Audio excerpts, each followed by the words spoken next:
أعوذ بالله من الشيطان الرجيم. بسم الله الرحمن الرحيم. الحمد لله رب العالمين. اللهم صل وسلم وبارك على رسولك سيدنا محمد وعلى آله وصحبه أجمعين. أشهد أن لا إله إلا الله وأشهد أن محمدا رسول الله. اللهم صل وسلم وبارك عليه. ഹദീസ് 15. ഹദ്ദസനാ യഹ്യ ബിനു യഹ്യ വ അബൂ ബക്കർ ഇബ്നു അബീ ശൈബ വ അബൂ ഖുറൈബിൻ വ ഇസ്ഹാഖ് ഇബ്നു ഇബ്രാഹിം. 4 പേരും എന്നോട് പറഞ്ഞു. മുസ്ലിം റളിയല്ലാഹു അൻഹു പറയാം, യഹ്യ ബിനു യഹ്യ എന്നവരും അബൂബക്കർ ഇബ്നു അബീ ഷൈബ എന്നവരും അബൂ ഖുറൈബ് എന്നവരും ഇസ്ഹാഖ് ഇബ്നു ഇബ്രാഹിം എന്നവരും 4 പേരും എന്നോട് വിവരം പറഞ്ഞു. അപ്പോൾ 4 ഉസ്താദുമാരെയൊക്കെ ഇനി പറയാൻ പോകുന്ന ഹദീസ് കേട്ടിട്ടുണ്ട്. വല്ലഫ്ളു ലി യഹ്യ, യഹ്യ എന്നവർക്കാണ് ലഫ്ള്. ഇനി പറയാൻ പോകുന്ന ഇതേ രൂപത്തിൽ പറഞ്ഞത് യഹ്യ റളിയല്ലാഹു അൻഹു ആണ്. യഹ്യ എന്ന ഉസ്താദാണ്. ബാക്കിയുള്ളവരും ഈ വിഷയം തന്നെ പറഞ്ഞിട്ടുള്ളത്, പക്ഷെ ഈ ഒരു ലഫ്ളിൽ അല്ല. ഖാല യഹ്യ അഖ്ബറനാ, യഹ്യ എന്നവർ പറഞ്ഞത് അഖ്ബറനാ എന്നാണ്.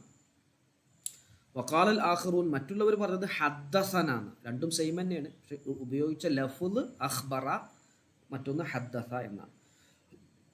അബൂ മുആവിയത അനിൽ അഅ്മശി അൻ ശഖീഖിൻ عن أبي مسعود رضي الله عنهم قال, അബൂ മസ്ഊദ് റളിയല്ലാഹു അൻഹു പറയുകയാണ്,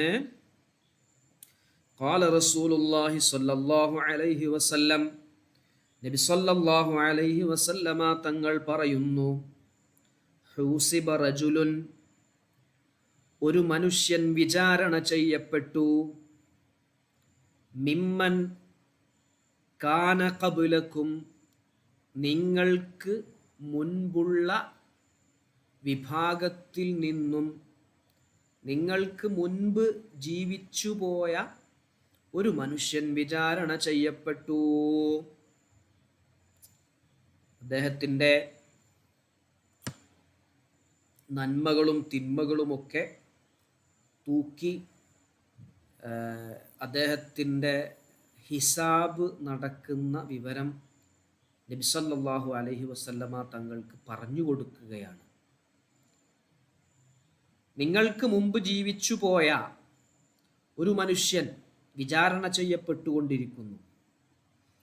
ഫലം യൂജദ് ലഹു, അദ്ദേഹത്തിനക്ക് ഉണ്ടായിട്ടില്ല, മിനൽ ഖൈരി, നന്മയിൽ നിന്ന് ഷൈഉൻ, ഒന്നും തന്നെയില്ല, ഒരു നന്മയും അദ്ദേഹത്തിനില്ല. ഇല്ല അന്നഹു കാന യുഖാലിത്തുന്നാസ, ഇല്ല ഒന്നൊഴികെ, ആ ഒന്നാണ് ഈ പറയുന്നത്. ഇതല്ലാത്ത മറ്റൊരു നന്മയുമില്ല. ഏതല്ലാത്ത മറ്റൊരു നന്മയുമില്ല. അന്നഹു കാന, അദ്ദേഹമായിരുന്നു, യുഖാലിത്തുന്നാസ, ജനങ്ങളുമായി കൂടിക്കലർന്ന് ഇടപഴകി ജീവിക്കുന്ന ആളായിരുന്നു. വക്കാന മൂസിറൻ, അദ്ദേഹം സമ്പന്നനുമായിരുന്നു. ഫകാന യഅ്മുറു, അദ്ദേഹം കൽപ്പിച്ചിരുന്നു. ഗിൽമാനഹു, അദ്ദേഹത്തിൻ്റെ അനുയായികളോട് കൽപ്പിച്ചിരുന്നു, അദ്ദേഹത്തിൻ്റെ ജോലിക്കാരോട് കൽപ്പിച്ചിരുന്നു. അയ്യതജാവസു, നിങ്ങൾ വിട്ടുവീഴ്ച ചെയ്യണമെന്ന് ആ ജോലിക്കാരോട് പറഞ്ഞിരുന്നു. നിങ്ങൾ എന്ത് ചെയ്യണം? വിട്ടുവീഴ്ച ചെയ്യണം, വിട്ടുകൊടുക്കണം, ഇളവ് കൊടുക്കണം. അനിൽ മുഅ്സിരി, പ്രയാസമനുഭവിക്കുന്നവരെ തൊട്ട്, പ്രയാസമനുഭവിക്കുന്ന ആളുകൾക്ക് നിങ്ങൾ വിട്ടുവീഴ്ച ചെയ്തു കൊടുക്കണം. കടം വാങ്ങി തിരിച്ചു തരാൻ ബുദ്ധിമുട്ടുന്ന, ജീവിതത്തിൻ്റെ മറ്റ് സാഹചര്യങ്ങളെ കൊണ്ട് പ്രയാസപ്പെടുന്ന ആളുകൾക്ക് നിങ്ങൾ ചില ഇളവുകൾ ചെയ്തു കൊടുക്കണമെന്ന് അദ്ദേഹത്തിൻ്റെ ജോലിക്കാരോട് പറയുമായിരുന്നു. അദ്ദേഹം ധനികനാണ്, അദ്ദേഹം സമ്പത്ത് ഉള്ള വ്യക്തിയാണ്, അദ്ദേഹം കടം ഒരുപാട് ആളുകൾക്ക് കൊടുക്കുന്നുണ്ട്, അദ്ദേഹത്തിന് തിരിച്ച് പലരേക്കൊന്നും കിട്ടാനുണ്ട്. അങ്ങനെ തിരിച്ച് വാങ്ങാൻ വേണ്ടി ചെല്ലുമ്പോൾ അദ്ദേഹത്തിൻ്റെ ഉദ്യോഗസ്ഥരോട്, അദ്ദേഹത്തിൻ്റെ ജോലിക്കാരോട് ഇദ്ദേഹം പറയും, ഈ മുഅ്സിറായ ആൾ, പാപ്പരായ ആൾ, പ്രയാസപ്പെടുന്ന ആൾക്ക് നിങ്ങൾ ഇളവ് കൊടുക്കണം എന്ന് പറയുമായിരുന്നു. ഇതാണ്, ഈ ഒരു നന്മ മാത്രമേ അദ്ദേഹത്തിനുള്ളൂ, വേറെ ഒരു നന്മയും അദ്ദേഹത്തിനില്ല. ഖാല, നബി സല്ലല്ലാഹു അലൈഹി വസല്ലമ തങ്ങൾ പറയുന്നു, ഖാലല്ലാഹു അസ്സ വജൽ, അല്ലാഹു പറയുന്നു, നഹ്നു, ഞാൻ, അഹഖു ബിദാലിക, ഞാനാണ് വിട്ടുവീഴ്ച ചെയ്യാൻ ഏറ്റവും അർഹതയുള്ളവൻ, മിൻഹു, അദ്ദേഹത്തെക്കാൾ, അതുകൊണ്ട് തജാവസൂ, നിങ്ങൾ മലക്കുകളെ നിങ്ങൾ വിട്ടുവീഴ്ച ചെയ്തുകൊള്ളുക, നിങ്ങൾ ഒഴിവാക്കിക്കൊള്ളുക, അൻഹു, അദ്ദേഹത്തിനെ നിങ്ങൾ ഒഴിവാക്കിക്കൊള്ളൂ എന്ന് അല്ലാഹു സുബ്ഹാനഹു വ തആല മലക്കുകളോട് പറയും. ഹൂസിബ റജുലുൻ മിമ്മൻ കാന ഖബ്ലകും, നിങ്ങൾക്ക് മുൻഗാമികളിൽപ്പെട്ട ഒരു മനുഷ്യൻ വിചാരണ ചെയ്യപ്പെട്ടുകൊണ്ടിരിക്കുകയാണ്. ഫലം യൂജദ് ലഹു, അദ്ദേഹത്തിന് ഇല്ല തന്നെ, മിനൽ ഖൈരി, നന്മയിൽ നിന്ന്, ഷൈഉൻ, ഒന്നും തന്നെ അദ്ദേഹത്തിനില്ല, ഇല്ലാ അന്നഹു കാന യുഖാലിത്തുന്നാസ, ജനങ്ങളോട് അദ്ദേഹം ഇടപഴകി ജീവിക്കുക എന്നതല്ലാതെ, വകാന മൂസിറൻ, അദ്ദേഹം ധനികനായിരുന്നു, ഫകാന യഅ്മുറു, അദ്ദേഹം കൽപ്പിക്കുമായിരുന്നു, ഗിൽമാനഹു, അദ്ദേഹത്തിൻ്റെ ജോലിക്കാരോട് കൽപ്പിക്കുമായിരുന്നു, യതജാവസു, ജോലിക്കാരെ നിങ്ങൾ എന്ത് ചെയ്യണം, വിട്ടുവീഴ്ച ചെയ്തു കൊടുക്കണം, അനിൽ മുഅ്സിരി, അടങ്ങേറിലായ ആളുകൾക്ക് നിങ്ങൾ വിട്ടുവീഴ്ച ചെയ്തു കൊടുക്കണം എന്ന് പറയാറുണ്ടായിരുന്നു, കൽപ്പിക്കാറുണ്ടായിരുന്നു. ഖാല, നബി സല്ലല്ലാഹു അലൈഹി വസല്ലമ തങ്ങൾ പറയുന്നു, ഖാലല്ലാഹു അസ്സ വജൽ, അല്ലാഹു സുബ്ഹാനഹു വ തആല ആ സമയത്ത് അദ്ദേഹത്തിന് ഈ നന്മ മാത്രമുള്ളൂ എന്നറിയുന്ന സമയത്ത് പറയുകയാണ്, നഹനു അഹഖു ബിദാലിക മിൻഹു, അദ്ദേഹത്തിനേക്കാൾ, അദ്ദേഹം ദുനിയാവിൽ പലർക്കും വിട്ടുവീഴ്ച ചെയ്തു കൊടുത്തിട്ടുണ്ട്, അതുകൊണ്ട് അദ്ദേഹം ചെയ്തതിനേക്കാൾ വലിയ രൂപത്തിൽ വിട്ടുവീഴ്ച ചെയ്യാൻ നാം ആണ് അർഹതയുള്ള ആൾ. അതുകൊണ്ട് തജാവസു, മലക്കുകളെ നിങ്ങൾ വിട്ടുവീഴ്ച ചെയ്യണേ, അൻഹു, അദ്ദേഹത്തിന് തൊട്ട്. ഓക്കെ ആണോ? പറയൂ, ക്ലിയർ ആണോ ഡോക്ടർ സാഹിബ്, അഫ്സൽ? യെസ്. അപ്പോൾ നമ്മളും ഈ ഒരു സ്വഭാവമുള്ള ആളുകളാവണം എന്നാണ് ഈ ഹദീസിലൂടെ നമ്മളെ പഠിപ്പിക്കുന്നത്.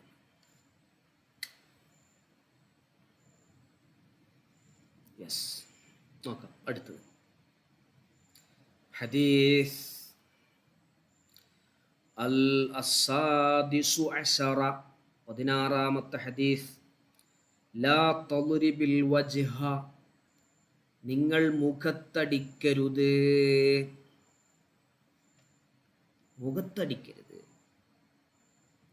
ഹദ്ദസന മുഹമ്മദ് ഇബ്നു ഉബൈദില്ലാഹി ഹദ്ദസന ഇബ്നു വഹ്ബിൻ ഖാല, രണ്ട് ഉസ്താദ്മാരാണ് ഇപ്പോൾ ഇവിടെ, മറ്റോടത്ത് 4 ഉസ്താദ്മാർ. ഖാല ഹദ്ദസനി മാലിക് ഇബ്നു അനസ് ഖാല വഅഖ്ബറനി ഇബ്നു ഫുലാൻ അൻ സഈദ് അൽ മഖ്ബുരി അൻ അബീഹി അൻ അബീ ഹുറൈറത്ത റളിയല്ലാഹു അൻഹു അനിൻ നബി സല്ലല്ലാഹു അലൈഹി വസല്ലം തഹ്വീൽ. മറ്റൊരു സ്ഥാനത്ത് കൂടി പറയാട്ടോ. ഹദ്ദസനാ അബ്ദുല്ലാഹി ഇബ്നു മുഹമ്മദിൻ ഹദ്ദസനാ അബ്ദുർ റസ്സാഖ് അഖ്ബറനാ മഅ്മറുൻ അൻ ഹമ്മാമിൻ അൻ അബീ ഹുറൈറത്ത റളിയല്ലാഹു അൻഹു അനിൻ നബി സല്ലല്ലാഹു അലൈഹി വസല്ലം ഖാൽ, നബി സല്ലല്ലാഹു അലൈഹി വസല്ലമ തങ്ങൾ പറയുന്നു, ഇദാ ഖാതല അഹദുക്കും, നിങ്ങളിൽ ആരെങ്കിലും പരസ്പരം പോരാടുകയാണെങ്കിൽ, പരസ്പരം സംഘട്ടനം ചെയ്യുകയാണെങ്കിൽ, ഫൽ യജ്തനിബ്, നിങ്ങൾ ഒഴിവാക്കണേ, അവൻ ഒഴിവാക്കണം, അൽ വജ്ഹ, മുഖമൊഴിവാക്കണം, മുഖമൊഴിവാക്കണം. പരസ്പരം പോരാടുകയാണ്, സംഘട്ടനത്തിൽ ഏർപ്പെടുകയാണെങ്കിൽ നിങ്ങൾ മുഖമൊഴിവാക്കണം. റവാഹുൽ ബുഖാരിയു, ഇമാം ബുഖാരി റളിയല്ലാഹു അൻഹു റിപ്പോർട്ട് ചെയ്യുന്നു. എന്താ ഡോക്ടർ സാഹിബെ മുഖത്ത് ഒഴിവാക്കണം എന്ന് പറയാൻ കാരണം ഒന്ന് പറഞ്ഞാണ്. അല്ലാഹു ബഹുമാനിച്ച്. പിന്നെ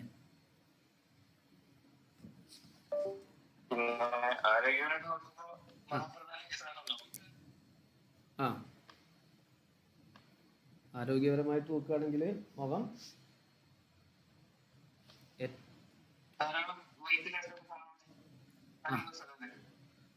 പിന്നെ അതെ അതെ വളരെ മൃദുലമായ അല്ലേ,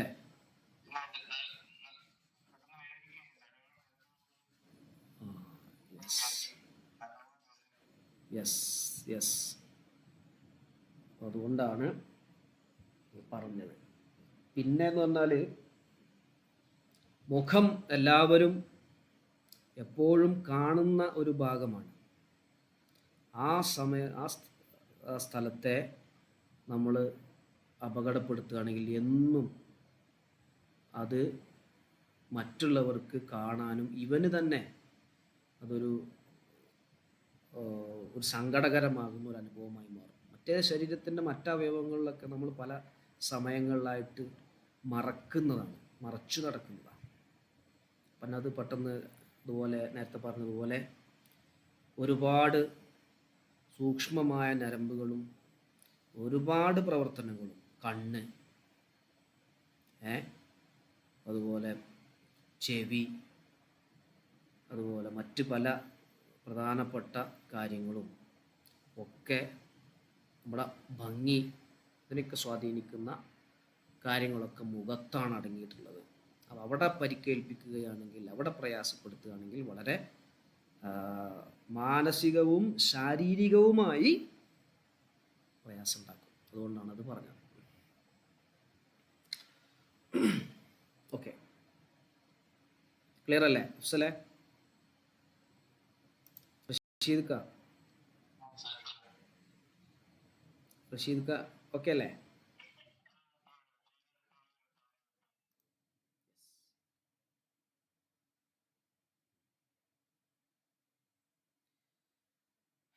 السابع عشر 17ാമത്തെ ഹദീസ്, അന്നഹിയു അൻ കസ്റത്തി സുആൽ, ചോദ്യം വർദ്ധിപ്പിക്കുന്നതിനെ വിരോധിക്കുക. ചോദ്യം വർദ്ധിപ്പിക്കുക, ചോദിച്ചുകൊണ്ടേയിരിക്കുക. അതൊരു മാനസികമായ ഒരു രോഗമാണ്. നേരെ മറിച്ച് നമ്മൾ അറിയാത്ത വിഷയം അറിവുള്ള ആളുകളോട് ചോദിച്ച് പഠിച്ച് മനസ്സിലാക്കണം. ഫസ്അലു അഹ്ല ദിക്ർ ഇൻ കുൻതും ലാ തഅലമൂൻ എന്നുണ്ട്. അറിയാത്ത വിഷയങ്ങൾ ചോദിച്ച് പഠിക്കണം. അതെല്ലാവരും അംഗീകരിക്കുന്ന, എല്ലാവരും എന്താ പറയുക, ഐക്യപ്പെടുന്നൊരു വിഷയമാണ്. അറിയാത്തത് ചോദിച്ച് മനസ്സിലാക്കണം. ഇവിടെ അതല്ല. ഒരു വിഷയം ചോദിച്ചു, ഒരു മറുപടി കിട്ടി, അതിൽ പിന്നെയും ചോദിച്ചു, വേറെ മറുപടി, പിന്നെ അന്നിങ്ങനെ ചോദിച്ച് അങ്ങനെ ചോദ്യം ചോദിച്ചിട്ട് ഈ മറുപടി പറയുന്ന ആളെ പ്രയാസപ്പെടുത്തുക, അതുപോലെ കൂടുതൽ സങ്കീർണമാക്കുക. ഇപ്പോൾ സൂറത്തുൽ ബഖറയിൽ ഒരു കേസ് പരിഹരിക്കാൻ വേണ്ടി അല്ലാഹു സുബ്ഹാനഹു വ തആല ഒരു പശുവിനെ അറുക്കാൻ വേണ്ടി പറയുന്നുണ്ട്. ആ സമയത്ത് ഏതെങ്കിലും ഒരു പശുവിനെ പിടിച്ചറുത്താൽ മതിയായിരുന്നു. പക്ഷെ അവർ ചോദിച്ചു, അതിൻ്റെ നിറമെന്താണ്, അതിൻ്റെ രൂപമെങ്ങനെയാണ്, അതിൻ്റെ കൊമ്പെങ്ങനെയാണ്, അങ്ങനെ കുറേ ചോദ്യങ്ങൾ ചോദിച്ചു. അങ്ങനെ ചോദിച്ചപ്പോൾ അതിനിങ്ങനെ മറുപടിയൊക്കെ കിട്ടി. നേരെ മറിച്ച് ആദ്യം ഒരു പശുവിനെ അറുക്കാൻ പറഞ്ഞ സ്ഥിതിക്ക് ഏതെങ്കിലും ഒരു മൃഗത്തെ, ആ കാറ്റഗറിയിൽ പെടുന്ന ഒരു മൃഗത്തെ അറുത്താൽ മതിയായിരുന്നു. ചോദ്യം വർദ്ധിച്ചത് കൊണ്ട് സ്പെസിഫൈഡായി വിഷയങ്ങളൊക്കെ. അങ്ങനെ ആയപ്പോൾ എന്താ ഉണ്ടായത്? പിന്നെ അവർക്ക് ലോകത്ത് തന്നെ അങ്ങനത്തെ ഒരൊറ്റ മൃഗത്തെ കാണാൻ കഴിഞ്ഞു, ലോകത്ത് തന്നെ. അവരവസാനം അതിനെ വളരെ വലിയ വില കൊടുത്ത് വാങ്ങി അറുത്തു. ആ കേസ് തീരുമാനമായി, വിധിയായി എന്നൊക്കെയാണ് സൂറത്തുൽ ബഖറയിൽ പറയുന്നത് ഒരു ഭാഗത്ത്. അപ്പോൾ ഞാൻ പറഞ്ഞു വന്നത്, ഈ കുത്തി കുത്തി ചോദിച്ച് ഇടങ്ങേറാക്കുന്ന ഒരു സ്വഭാവം അത് നല്ലതല്ല, അത് ചെയ്യരുത് എന്നതിനെക്കുറിച്ചാണ് ഇന്ന് നമ്മൾ പറയുന്നത്. حدثني زهير بن حرب حدثنا جرير عن سهيل عن أبيه عن أبي هريرة رضي الله عنهم قال قال رسول الله صلى الله عليه وسلم നബി സല്ലല്ലാഹു അലൈഹി വസല്ലമ തങ്ങൾ പറയുന്നു, ഇന്നല്ലാഹ തീർച്ചയായും അല്ലാഹു യർലാലക്കും അവൻ നിങ്ങൾക്ക് ഇഷ്ടപ്പെടുന്നു സലാസൻ മൂന്ന് കാര്യങ്ങൾ. അല്ലാഹുവിന് മൂന്ന് കാര്യങ്ങൾ ഇഷ്ടമാണ്. വയക്റഹുലക്കും സലാസ, മൂന്ന് കാര്യങ്ങൾ അള്ളാഹുവിന് വെറുപ്പുമുള്ളതാണ്. അള്ളാഹു വെറുക്കുന്നതാണ് മൂന്ന് കാര്യങ്ങൾ. അപ്പോൾ അള്ളാഹുവിന് ഇഷ്ടപ്പെടുന്ന, അള്ളാഹുവിൻ്റെ ഇഷ്ടം ലഭിക്കാൻ കാരണമാകുന്ന മൂന്ന് കാര്യങ്ങൾ നമ്മൾ ചെയ്യണം. അള്ളാഹുവിൻ്റെ വെറുപ്പിന് കാരണമാകുന്ന മൂന്ന് കാര്യങ്ങൾ നമ്മൾ ഉപേക്ഷിക്കുകയും വേണം. അതാ പറയുന്നത്. ഫയർലാലക്കും, നിങ്ങൾക്ക് ഉണ്ടാവാൻ അവൻ ഇഷ്ടപ്പെടുന്നു. എന്താ ഇഷ്ടപ്പെടുന്നത്? അൻതഅ്ബുദൂഹു, അള്ളാഹുവിനെ നിങ്ങൾ ആരാധിക്കണേ. നിങ്ങൾ അള്ളാഹുവിനെ ആരാധിക്കുക. അള്ളാഹുവിന് ഭയങ്കര ഇഷ്ടമുള്ള കാര്യമാണ്. അള്ളാഹുവിനക്ക് ആരാധന നിർവഹിക്കുക എന്നുള്ളത് അള്ളാഹുവിന് പെരുത്തിഷ്ടമാണ്. വലാ തുശ്രികൂ ബിഹി ശൈആ, നിങ്ങൾ അവനോട് മറ്റൊന്നിനെയും പങ്കു ചേർക്കാതിരിക്കുക. രണ്ടാമത്തത് എന്താണ്? നിങ്ങൾ പങ്കു ചേർക്കാതിരിക്കുക, അള്ളാഹുവിൽ പങ്കു ചേർക്കാതിരിക്കുക, ശിർക്ക് വെക്കാതിരിക്കുക. അത് അള്ളാഹുവിന് ഇഷ്ടമുള്ള കാര്യമാണ്. മൂന്നാമത്തത് വഅൻ തഅ്തസിമൂ, നിങ്ങൾ മുറുകെ പിടിക്കുക, ബിഹബ്ലില്ലാഹി ജമീഅ, അള്ളാഹുവിൻ്റെ ദീനിനെ, അള്ളാഹുവിൻ്റെ പാശ്വത്തെ. കയറ് എന്നാണ് അർത്ഥം. കയറ് മുറുകെ പിടിക്കുക എന്ന് പറഞ്ഞാൽ ദീൻ മുറുകെ പിടിക്കുക. അള്ളാഹു പഠിപ്പിച്ച, ഹബീബ് പഠിപ്പിച്ചു തന്ന ആശയം നമ്മൾ മുറുകെ പിടിക്കുക. വലാ തഫറഖൂ, നിങ്ങൾ ഭിന്നിച്ചു പോകരുത്. അതാണ് മൂന്നാമത്തത്. ഒന്നാമത്തത് നിങ്ങൾ അള്ളാഹുവിനെ ആരാധിക്കുക, അത് അള്ളാഹുവിന് ഭയങ്കര ഇഷ്ടമാണ്. രണ്ടാമത്തത് അള്ളാഹുവിൽ നിങ്ങൾ പങ്കു ചേർക്കാതിരിക്കുക, അതും അള്ളാഹുവിന് ഇഷ്ടമുള്ള കാര്യമാണ്. മൂന്നാമത്തത് നിങ്ങൾ ഐക്യത്തോടുകൂടെ നിൽക്കുക, ഭിന്നിക്കാതിരിക്കുക. അതിൻ്റെ മറ്റൊരർത്ഥാണ് ഭിന്നിക്കാതിരിക്കുക. വയക്റഹുലക്കും, അള്ളാഹു നിങ്ങൾക്ക് വെറുപ്പ് ഉള്ള അവസ്ഥയിലെത്തും. നിങ്ങൾക്ക് ഈ സ്വഭാവമുണ്ടായാൽ, ഏത് സ്വഭാവം? അവൻ വെറുക്കുന്നു. ഖീല വഖാല, കേട്ടത് മുഴുവൻ പറയാൻ, കേട്ടതും കിട്ടിയതുമൊക്കെ പറയാം. അവിടുന്ന് കിട്ടിയതും ഇവിടുന്ന് കിട്ടിയതും അപ്പുറത്തുനിന്ന് കിട്ടിയതും എന്തും ഷെയർ ചെയ്യുന്ന ഒരവസ്ഥ. ഖീല വഖാല. ഇന്നത്തെ കാലത്ത് വളരെ പ്രധാനപ്പെട്ട ഒന്നാണ്. വകസ്റത്തു സുആലി, ചോദ്യം വർദ്ധിക്കുക,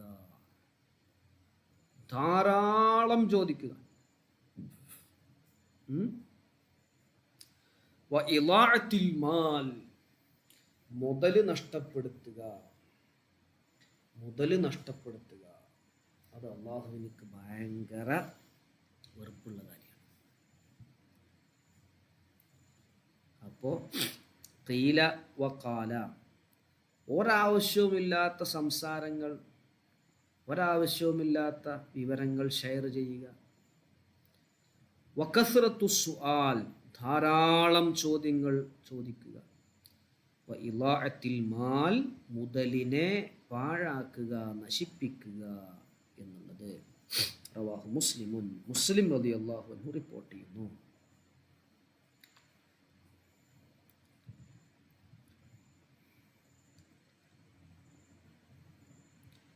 ഏതൊക്കെയാണ് അള്ളാഹുവിന് ഇഷ്ടപ്പെട്ട 3 കാര്യങ്ങൾ? അഫ്സലെ,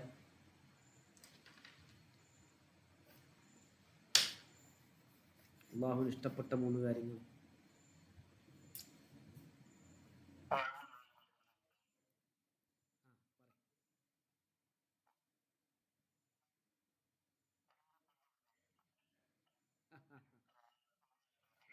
ആ,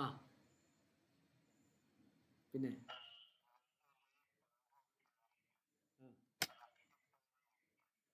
ഇത് അള്ളാഹ്ക്ക് ഭയങ്കര, മതി ഇത് അള്ളാഹുവിന് ഭയങ്കര ഇഷ്ടമുള്ള കാര്യമാണ്. ഇന്നത്തെ കാലത്ത് അത് നമ്മൾ ശ്രദ്ധിക്കേണ്ട ഒരു കാര്യമാണ് അല്ലേ? ഐക്യമല്ലല്ലോ ഒന്ന്. ഇന്ന് ഒരുമ എന്ന് പറയുന്ന ഒരു രൂപം കുറഞ്ഞു വരികയാണ്. എല്ലാവരും ഒറ്റക്ക്, ഞാൻ ഒറ്റക്ക്, എൻ്റെ കുടുംബം, എൻ്റെ ആശയം, എൻ്റെ ജീവിതം എന്ന രൂപത്തിലേക്ക് ചുരുങ്ങി വരികയാണ്. അപ്പോൾ അള്ളാഹുവിന് ഇഷ്ടമുള്ള കാര്യത്തിലേക്ക് നമ്മൾ എത്തണം. അള്ളാഹുവിനെ ആരാധിക്കുക, അതും കുറഞ്ഞു വരികയാണ്.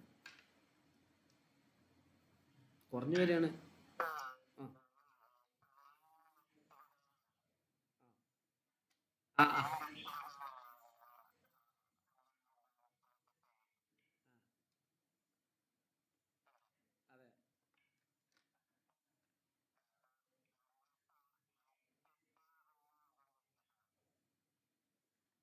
ഐക്യം എന്ന് പറഞ്ഞാലേ, ഉദാഹരണം പറഞ്ഞാല് വിശ്വാസപരമായ ഐക്യം, കർമ്മപരമായ ഐക്യം, അത് നമ്മൾ ഉണ്ടാക്കിയെടുക്കണം എന്നാണ് പറഞ്ഞത്. വിശ്വാസപരമായ ഐക്യം വേണം. അങ്ങനെ അത് 3 ഒരേ ആശയം തന്നെയാണ്. അള്ളാഹുവിനെ ആരാധിക്കുക. അപ്പോൾ നമ്മൾ നമ്മുടെ ജീവിതം ഒന്ന് ആലോചിച്ച് നോക്കി. നമുക്ക് എന്തെങ്കിലും ഒരു പ്രയാസം ഉണ്ടാകുമ്പോഴും നമുക്ക് സന്തോഷം ഉണ്ടാകുമ്പോഴും നമ്മൾ അള്ളാഹുവിലേക്ക് തിരിയുന്നത് ഒരു രൂപത്തിലാണോ? ആണോ ഡോക്ടർ സാഹിബേ?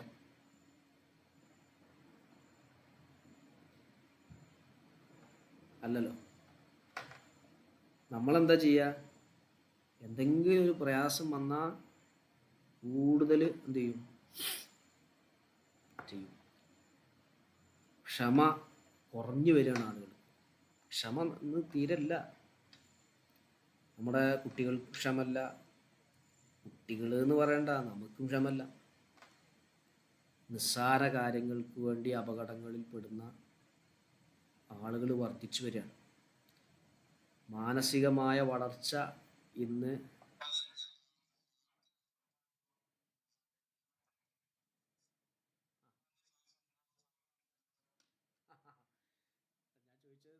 വെച്ചാല് ഉപ്പയും വന്നോ?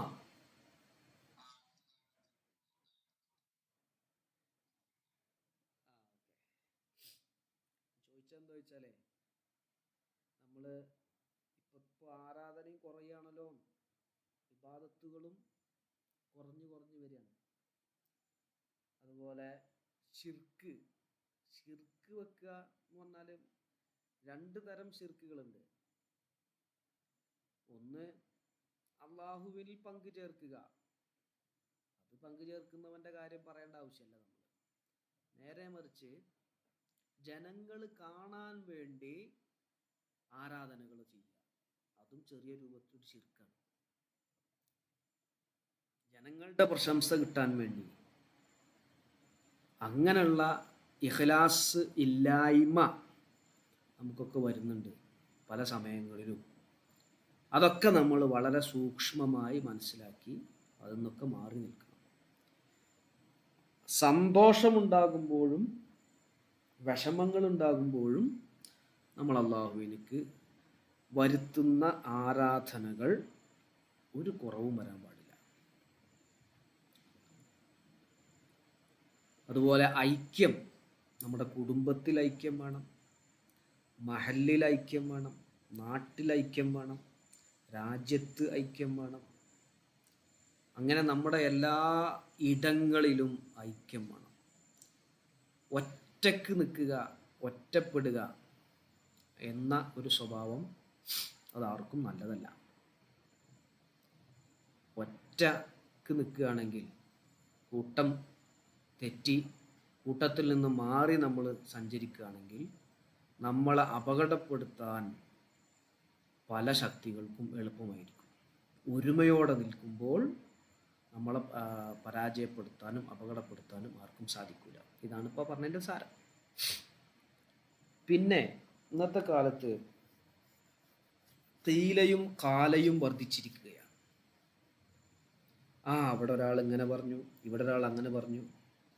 അതിൻ്റെ സത്യാവസ്ഥ അന്വേഷിക്കാതെ അത് ഷെയർ ചെയ്യുന്ന, എല്ലാം കണ്ടൻ്റാക്കുന്ന ഒരു രൂപം ഇന്ന് നടന്നുകൊണ്ടിരിക്കുകയാണ്.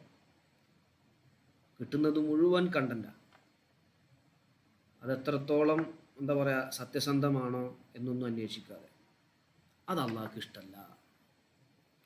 അപ്പോൾ ഒരു മെസ്സേജ് നമുക്ക് കിട്ടിയാൽ അതിൻ്റെ സോഴ്സും അതിൻ്റെ സത്യസന്ധതയും അതിൻ്റെ എല്ലാ ഭാഗങ്ങളും നോക്കി മനസ്സിലാക്കി ഇത് ചെയ്യുന്നത് കൊണ്ട് എന്താണ് ഗുണമെന്നൊരു 4 തവണയെങ്കിലും ആലോചിച്ചിട്ടേ നമ്മൾ ചെയ്യാൻ പറ്റും. അതുപോലെ വകസ്റത്തു സുആൽ, ചോദ്യം വർദ്ധിക്കുക. എന്തിനും ചോദ്യം ചെയ്യുക. ഇന്നത്തെ കാലത്ത് അത് വർദ്ധിച്ചിട്ടുണ്ട്. എന്തും ചോദ്യം ചെയ്യുക. നമ്മളൊരു മതപരമായ വിഷയം പറയുകയാണെങ്കിൽ അതിനെ ചോദ്യം ചെയ്യുക. പഠിക്കാൻ വേണ്ടിയുള്ള ചോദ്യമല്ലേ ഈ പറയുന്നത്, ഇല്ലായ്മ ചെയ്യാൻ വേണ്ടിയുള്ള ചോദ്യം. അത് അള്ളാഹുവിന് ഇഷ്ടമല്ല. അതുപോലെ സമ്പത്ത് നശിപ്പിക്കുക. അത് നമ്മൾ ഉദാഹരണം പറയുന്നില്ല. നമ്മുടെ ഒക്കെ പല സ്ഥലങ്ങളിലും പല ഫങ്ഷനുകളിലുമൊക്കെ നമ്മൾ കണ്ടുകൊണ്ടിരിക്കുന്ന ഒരു സംഭവമാണ്. ഇത് മൂന്നും അള്ളാഹുവിനക്ക് ഇഷ്ടമില്ല. അള്ളാഹുവിനക്ക് ഇഷ്ടമുള്ള 3 കാര്യവും അള്ളാഹുവിനക്ക് ഇഷ്ടമില്ലാത്ത 3 കാര്യവും നമ്മൾ പറഞ്ഞു. യെസ്, പറയട്ടെ? ക്ലിയർ അല്ലേ?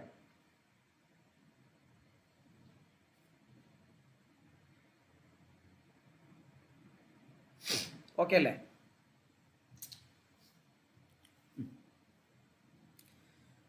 ഹദീസ് അസ്സാമിനു അശറ, 18ാമത്തെ ഹദീസ്. കുൻ റാളിയൻ ബിനിഅമത്തില്ലാഹി, അല്ലാഹു നൽകിയ അനുഗ്രഹം കൊണ്ട് തൃപ്തിപ്പെടുക. അല്ലാഹു നൽകിയ അനുഗ്രഹം കൊണ്ട് പൊരുത്തപ്പെടുക. ഏറ്റവും വലിയ സമ്പന്നൻ ആരാണ് നിങ്ങളുടെ അഭിപ്രായത്തിൽ? റഷീദ് ക ഏറ്റവും വലിയ സമ്പന്നൻ ആരാണ്?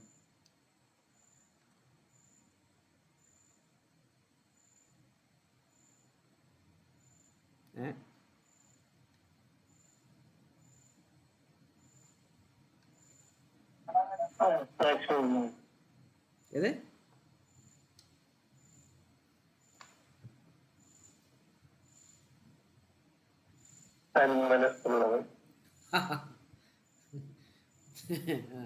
സന്മനസ്സുള്ള ആള്. അത് ഒരു ഉത്തരാണ്, പക്ഷെ അത് പൂർണ്ണമല്ല. പിന്നെ ആരായിരിക്കും ഡോക്ടർ സാഹിബെ?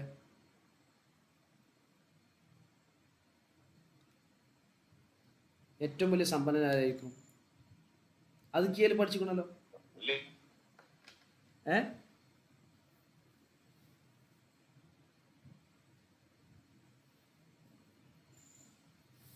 അഫ്സലെ ആരെ?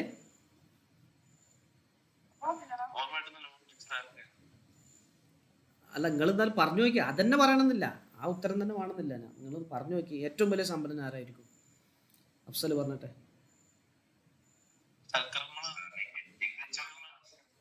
ഹെഡിങ് വെച്ച് നോക്കുമ്പോ അത് പറയാം. അതെ, ഏറ്റവും വലിയ സമ്പന്നൻ. ഒരു സാമ്പത്തികമായ ഒരു പോളിസി ഉണ്ട്.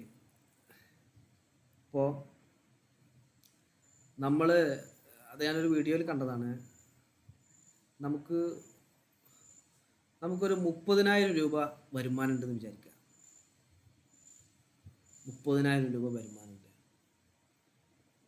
അതിൽ നമ്മൾ എത്ര രൂപ നമ്മൾ എന്താകണം, എത്രയുടെ ചിലവ് നമുക്ക് വരുത്താൻ പറ്റും, എത്ര നമ്മൾ സേവ് ചെയ്യണം എന്നാണ് നിങ്ങളുടെ അഭിപ്രായത്തിൽ?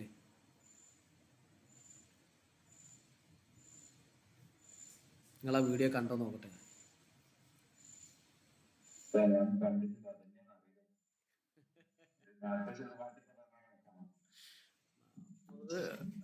ഏകദേശം അടുത്തൊക്കെ തന്നെയാണ്. അദ്ദേഹം പറയണത് എന്താ അറിയോ? എന്താണ്, 3 ഭാഗമാക്കണം. ഒരു ഭാഗം ചെലവ് വെക്കാൻ, ബാക്കി ഒരു ഭാഗം സേവിങ്. അപ്പോൾ 30,000 രൂപ ഒരാൾക്ക് ശമ്പളം ഉണ്ടെങ്കിൽ 10,000 രൂപ അയാളുടെ ഒരു മാസത്തെ ചിലവുകൾക്ക്, മറ്റൊരു 10,000 രൂപ സേവ് ചെയ്യാൻ, മറ്റൊരു 10,000 അയാളുടെ ഇമ്പ്രൂവ്മെൻറ്റിന് വേണ്ടിയിട്ട് എന്ന് പറഞ്ഞാൽ അയാളുടെ ഒരു ഗ്രോത്തിന് വേണ്ടിയിട്ടുള്ള കാര്യങ്ങൾ. വേറൊരു വീഡിയോയിൽ ഞാൻ കേട്ടിരിക്കുന്നത് ഇങ്ങനെ കേട്ടോ, അത് 3/1 ചിലവാക്കാൻ പറ്റുള്ളൂ, 3/2 നമ്മൾ സേവ് ചെയ്യണം, 3/2 എന്ത് ചെയ്യണം, നമ്മൾ സേവ് ചെയ്യണം എന്നാണ് അതിൽ പറയുന്നത്. അപ്പോൾ ഈ ഹെഡിങ്ങും അതും തമ്മിൽ നമ്മളൊന്നിങ്ങനെ ബന്ധപ്പെടുത്തി നോക്കുമ്പോൾ നമുക്ക് സാധിക്കുകയൊക്കെ ചെയ്യും. നമുക്ക് ഉള്ളതുകൊണ്ട് കുറഞ്ഞതുകൊണ്ട് തൃപ്തിപ്പെടുവാനുള്ള ഒരു മനസ്സ് ഒരാൾക്ക് ഉണ്ട് എങ്കിൽ അവൻ തന്നെയാണ് ഏറ്റവും വലിയ സമ്പന്നൻ. ഖനാഅത്ത് എന്ന് നമ്മൾ അദ്കിയയിൽ പഠിച്ചിട്ടുണ്ടായിരുന്നു, നമുക്ക് ഓർമ്മ ഉണ്ടാവും. തൗബ കഴിഞ്ഞിട്ട് രണ്ടാമത് പറഞ്ഞത് ഖനാഅത്താണ്. അപ്പം നമ്മൾ നമ്മുടെ ആവശ്യങ്ങൾ, അത്യാവശ്യങ്ങൾ, അനാവശ്യങ്ങൾ, ഈ 3 രൂപത്തിലേക്കാക്കണം നമ്മുടെ കാര്യങ്ങൾ. ഒന്ന് ആവശ്യം, മറ്റൊന്ന് അനാവശ്യം, മറ്റൊന്ന് അത്യാവശ്യം. അപ്പോൾ അത്യാവശ്യങ്ങൾക്ക് നമ്മൾ ചെലവഴിക്കുന്ന ഒരു രൂപം വേണം, അനാവശ്യങ്ങൾക്ക് തീരെ ചെലവഴിക്കാത്ത, അതാ നേരത്തെ പറഞ്ഞ ഇളാഅത്തുൽ മാൽ. ആവശ്യങ്ങൾ ഏറ്റവും ചുരുങ്ങിയ രൂപത്തിൽ എങ്ങനെ നടത്താൻ പറ്റുമോ അങ്ങനെ ചെയ്യണം. അപ്പോൾ നമുക്ക് ഖനാഅത്ത്, അതിനെക്കുറിച്ച്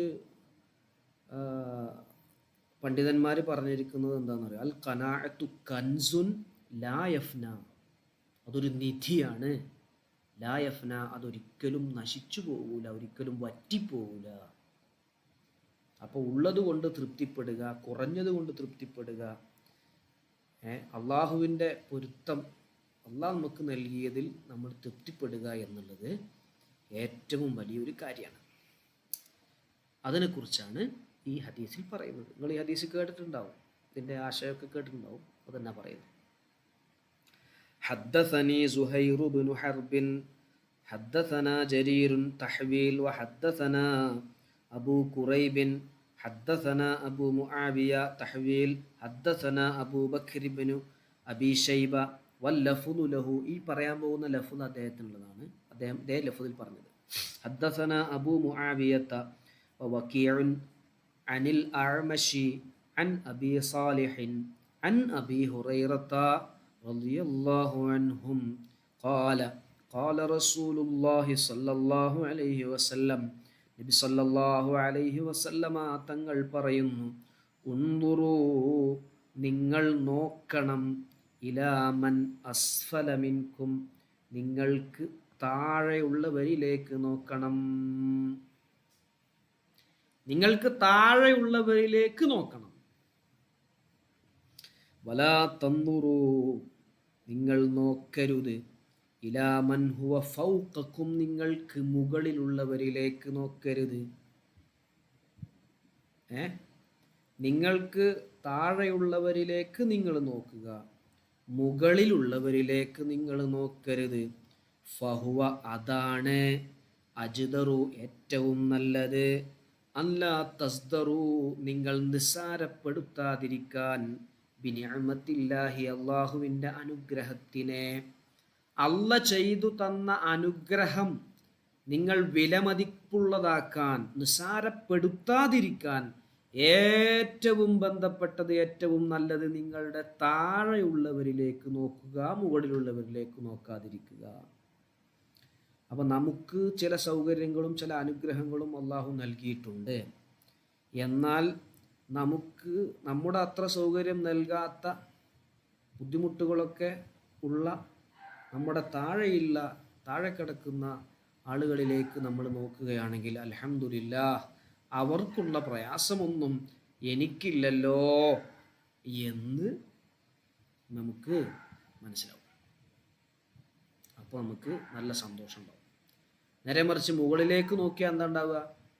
ഓ, അവന് അത്രയും കൊടുത്തല്ലോ, എനിക്ക് ഇത്രേ കിട്ടിയല്ലോ. അപ്പോൾ നമുക്ക് കിട്ടിയതിന് എന്തുണ്ടാവില്ല, നമുക്കൊരു വില ഉണ്ടാവില്ല. അപ്പോൾ നമ്മുടെ താഴെയുള്ള, നമ്മുടെ അത്രയും എന്താ പറയുക, അനുഗ്രഹങ്ങൾ ലഭിക്കാത്തവരിലേക്ക് നോക്കണം. സാമ്പത്തികമായി വളരെ സൂക്ഷ്മത നമ്മൾ കാണിക്കണം. ഉയർന്ന സൗകര്യങ്ങൾ, അതാണ് നേരത്തെ പറഞ്ഞത്. വഖ്നഅ ബി തർക്കിൽ മുസ്തഹ വൽ ഫാഖിരി മിൻ മത്അമിൻ വ മലാബിസിൻ വ മനാസില. നമ്മുടെ ശരീരം കൊതിക്കുന്ന കാര്യങ്ങളെ നമ്മൾ ഉപേക്ഷിക്കണം. അത് ഭക്ഷണമാകട്ടെ, വസ്ത്രമാകട്ടെ, താമസ സ്ഥലമാവട്ടെ. ഭക്ഷണ, വസ്ത്രം, താമസം. നമുക്ക് വലിയ വീട് കെട്ടാൻ ആഗ്രഹമുണ്ട്. 4000, 4500, 5500 സ്ക്വയർ ഫീറ്റ് വീട് നമുക്ക് കെട്ടാൻ ആഗ്രഹമുണ്ട്. അല്ലെങ്കിൽ വളരെ വിലപിടിപ്പുള്ള തുണി വാങ്ങി തയ്ച്ച് ഡ്രസ്സ് ധരിക്കാൻ നമുക്ക് ആഗ്രഹമുണ്ട്. നല്ല വിലപിടിപ്പുള്ള ഭക്ഷണം കഴിക്കാൻ താല്പര്യമുണ്ട്. അതൊക്കെ നമ്മൾ മാറ്റിവെക്കണം. എന്നിട്ട്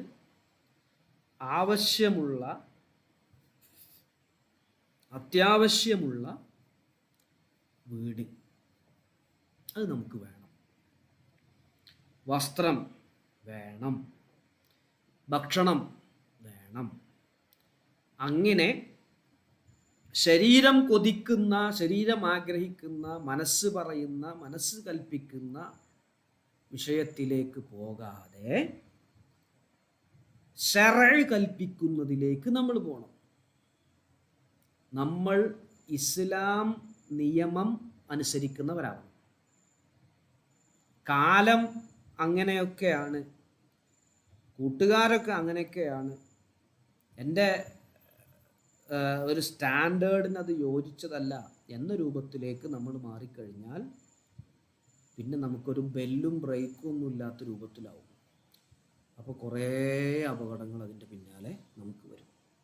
അതുകൊണ്ടാണ് നമുക്ക് നൽകിയ അനുഗ്രഹങ്ങൾ അതിൽ നമ്മൾ വില കൊടുത്ത് അതിനെ മനസ്സിലാക്കണം. അൽഹംദുലില്ലാഹ്, ഏറ്റവും വലിയ ദുആ അൽഹംദുലില്ലാഹ് എന്നുള്ളതാണ്. അതറിയാം നിങ്ങൾക്ക്? ഏറ്റവും വലിയ പ്രാർത്ഥന അൽഹംദുലില്ലാഹ്. എല്ലാ സ്തുതിയും അള്ളാഹുവിനിക്കാണ്. ഇത്രയൊക്കെ സൗകര്യങ്ങൾ, എന്തെല്ലാം സൗകര്യങ്ങളാണ് എനിക്ക് തന്നത്, അതുകൊണ്ട് അള്ളാഹുവിനിക്കാണ് എല്ലാ സ്തുതിയും എന്ന് പറയലാണ് ഏറ്റവും വലിയ ദുആ. അൽഹംദുലില്ലാഹ് അൽഹംദുലില്ലാഹ് അൽഹംദുലില്ലാഹ് എന്ന് പറയുന്ന ആളുകൾക്ക് അനുഗ്രഹങ്ങൾ വർദ്ധിച്ചുകൊണ്ടേയിരിക്കും. അവന് പ്രയാസം ഉണ്ടാവില്ല. എന്തൊക്കെയാ വിശേഷങ്ങൾ? എന്താ ഇങ്ങനെ തട്ടിമുട്ടി പോണു? ഇങ്ങനെ പറയുന്ന ആളും എന്നേം തട്ടിമുട്ടിയിട്ടേ പോവും. അൽഹംദുലില്ലാഹ്, സന്തോഷം തന്നെയാണ് എന്ന് പറഞ്ഞാണ്ടല്ലോ, ഇനി ഒരു സന്തോഷം അല്ലെങ്കിൽ കൂടി ആ ഏറ്റവും വലിയ ദുആ കൊണ്ട് അള്ളാഹു അവന് സന്തോഷം നൽകും. അതുകൊണ്ട് നമ്മൾ നമുക്ക് കിട്ടിയ ലഭിച്ച അനുഗ്രഹങ്ങളെ വിലപിടിപ്പുള്ളതായി കാണുക, കിട്ടാത്തതിനെ കുറിച്ച് ആലോചിച്ച് ടെൻഷനാവാതെ ഇരിക്കുക. കിട്ടാത്തതിനെ കുറിച്ച് ആലോചിക്കുക വേണ്ട, മറ്റുള്ളവർക്ക് കിട്ടിയതിനെ കുറിച്ചും ആലോചിക്കണ്ട. നമുക്ക് കിട്ടിയത്, മറ്റവനക്ക് അത് കിട്ടിയിട്ടുണ്ട്, അതുകൊണ്ട് അവന് കുറേ സൽക്കർമ്മം ചെയ്യുന്നുണ്ട്, ശരി, അതേപോലെ നമുക്ക് ആഗ്രഹിക്കാം. കുറച്ചോനെ വലിയൊരു ധനികനാണ് നമ്മുടെ എം എ യൂസുഫ് അലി സാഹിബ്. അള്ളാഹു അദ്ദേഹത്തിന് സമ്പത്ത് വർദ്ധിപ്പിച്ചു കൊടുക്കട്ടെ. നമുക്ക് ദ്വാരക്കാം. അദ്ദേഹത്തിൻ്റെ സാമ്പത്തികമായ ഉന്നമനം കൊണ്ട് ഒരുപാട് ഗുണങ്ങളുണ്ട്. അപ്പം ഞാൻ ആഗ്രഹിക്കുകയാണ്, അദ്ദേഹത്തിൻ്റെ അത്ര സമ്പത്ത് എനിക്ക് കിട്ടുകയാണെങ്കിൽ ഞാനും അദ്ദേഹത്തിനെ പോലെ സ്വതക്ക കൊടുക്കുമായിരുന്നു. അങ്ങനെ ആഗ്രഹിക്കാം. അത് കുഴപ്പമൊന്നുമില്ല, അത് നല്ലതാണ്. അപ്പോൾ ഒരു അച്ചായ എന്ന് പറഞ്ഞിട്ട് ഒരാളുണ്ട്, നിങ്ങൾ കണ്ടിട്ടുണ്ടോ അഫ്സലെ?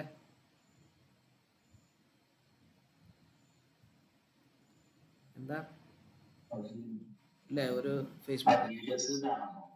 ആ അതെ അതെ, ഇത് ടോമി, ആ ടോമി അച്ചായ, കോട്ടയത്തെ അവിടെ.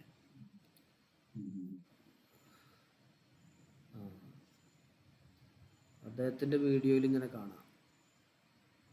അപ്പോൾ നമ്മളങ്ങനെ ആലോചിക്കും, അദ്ദേഹം കുറേ പാവപ്പെട്ട ആളുകളെ തിരഞ്ഞ് അദ്ദേഹത്തിനക്ക് മെസ്സേജ് കിട്ടി അവിടെ ചെന്ന് കണ്ട് ഓരോ വീടുകൾ ഇങ്ങനെ കാണണം നമ്മൾ, അവർ താമസിക്കുന്ന ഒരു വീട്. അതിലൊരു കുട്ടി പറയുന്നുണ്ട്, അച്ചായ ഞാൻ ഇതിലാണ് ബാത്റൂമിൽ പോകുന്നതെന്ന് പറഞ്ഞിട്ടൊരു വീഡിയോ. അതായത് ഒരു ബാത്റൂമിൻ്റെ രൂപം ഒരു തുണി കൊണ്ട് മറച്ച് കെട്ടിയിരിക്കുക, ഒരു തുണി മറച്ച് കെട്ടി. അതുപോലെ ഒരു വീട്ടിൽ സുഖമില്ലാത്ത 2 കുട്ടികൾ, അവിടെ ഭക്ഷണം വെക്കാൻ എന്ന് പറഞ്ഞാൽ ഭക്ഷണം വെക്കാനുള്ള സാധനങ്ങളൊന്നുമില്ല. എന്നിട്ട് ഇദ്ദേഹം അവർക്ക് എന്ത് ചെയ്യാണ്, ഓരോ സഹായങ്ങൾ ചെയ്തു കൊടുക്കുകയാണ്.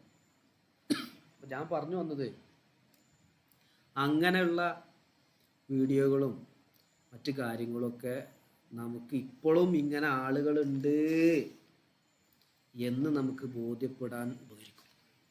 അപ്പോൾ നമുക്ക് അള്ളാഹു നമുക്ക് ചെയ്തു തന്ന അനുഗ്രഹങ്ങളെ നമുക്ക് എത്ര സ്തുതിച്ചാലും മതിയാവില്ല. കോഴിക്കോട് മെഡിക്കൽ കോളേജിൽ ക്യാൻസർ രോഗികളിരിക്കുന്ന ഒരു വാർഡുണ്ട്. ഞങ്ങൾ കോഴിക്കോട് പഠിക്കുന്ന സമയത്ത് ചില സമയങ്ങളിൽ അവിടേക്ക് പോകും. അപ്പോൾ അവരുടെ വേദനയും അവരുടെ പ്രയാസങ്ങളൊക്കെ ഇങ്ങനെ കണ്ട് മനസ്സിലാക്കും. അപ്പോൾ നമുക്ക് ബോധ്യപ്പെടും അള്ളാഹു നമുക്ക് ചെയ്തു തന്ന വലിയ വലിയ സന്തോഷങ്ങൾ, വലിയ വലിയ അനുഗ്രഹങ്ങൾ.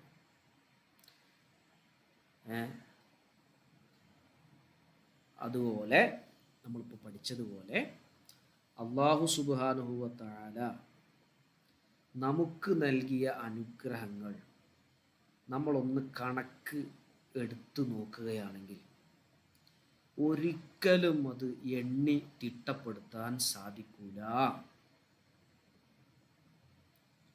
ഉദാഹരണം പറഞ്ഞാൽ, എനിക്ക് കണ്ണിന് കാഴ്ച നൽകിയ അനുഗ്രഹമാണ്, കേൾവിശക്തി നൽകിയ അനുഗ്രഹമാണ്. അങ്ങനെ നമ്മൾ എണ്ണി എണ്ണി ഒരു 10,000 അനുഗ്രഹം എണ്ണി എന്ന് വിചാരിക്കുക. പിന്നെ നമുക്ക് എണ്ണാൻ കിട്ടുന്നില്ല, 10,001 എണ്ണാൻ കിട്ടുന്നില്ല. എന്നാൽ കൂടി 10,001 അവിടെ ആയി. എങ്ങനെ? ആ എണ്ണാൻ വേണ്ടി, 10,000 അനുഗ്രഹം എണ്ണാൻ വേണ്ടിയിട്ട് നമുക്കൊരു കഴിവ് തന്നില്ലേ, അതൊരു അനുഗ്രഹമാണ്. അപ്പോൾ ഓൾറെഡി 10,001 ആയി. അതാണ് പറഞ്ഞത്, അള്ളാഹു നൽകിയ അനുഗ്രഹങ്ങൾ കണക്കിലെടുത്താൽ അത് നമുക്ക് കഴിയില്ല.